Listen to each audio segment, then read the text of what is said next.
Uma coisa que me parece que é fundamental, que eu acho que não está absolutamente entendido, que é substituído por uma, como é que se diz?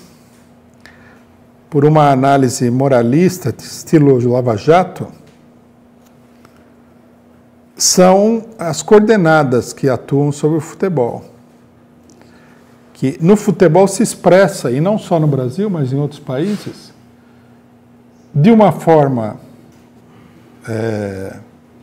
específica, a luta dos países contra o imperialismo e a luta dos trabalhadores e oprimidos contra a burguesia.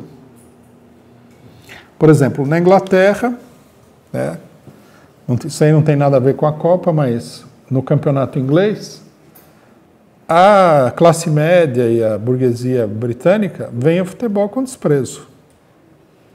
Futebol é uma coisa de gente ignorante, da classe operária britânica, gente inferior. Vocês imaginam o nível de racismo que tem nisso daí contra os próprios compatriotas. Mas é uma coisa muito óbvia. Muita gente no Brasil não sabe. Quando vem a Copa, aí muda de figura, porque a seleção inglesa representa outra coisa para a burguesia. Representa o esforço de unificar os trabalhadores ingleses de trás do nacionalismo inglês, né? É uma afirmação do imperialismo inglês, é um confisco dos interesses populares em função do imperialismo.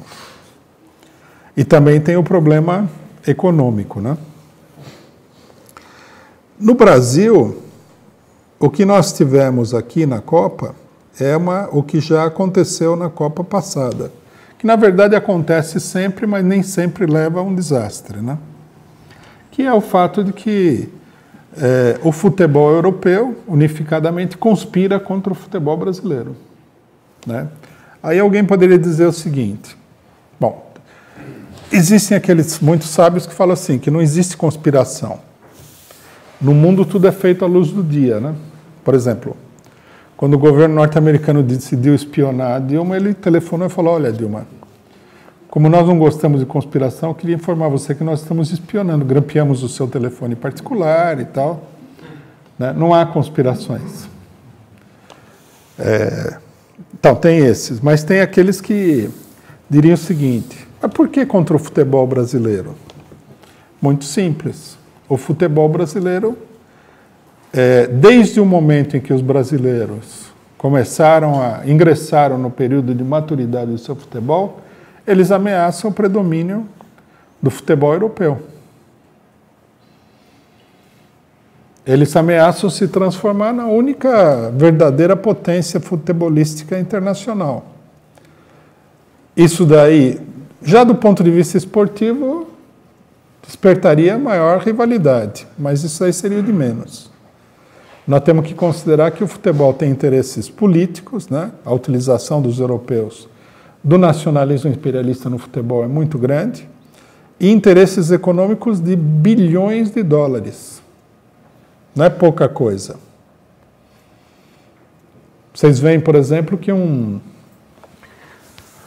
clube de um país imperialista como a Espanha, como é o Real Madrid, investe somas inacreditáveis em jogadores de futebol.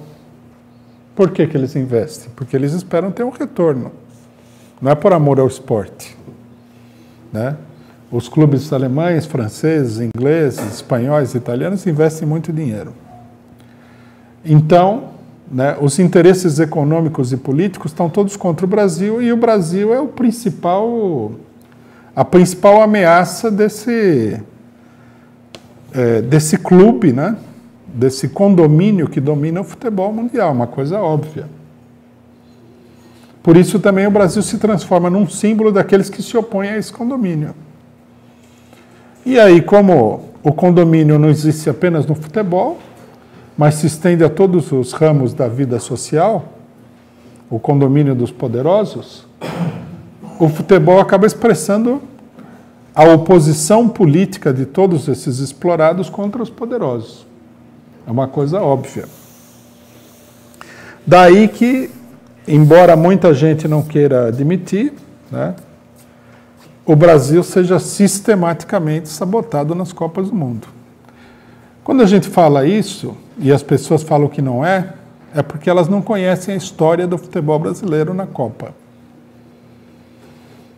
As denúncias de sabotagem, elas vêm desde, acho que, da primeira Copa do Mundo.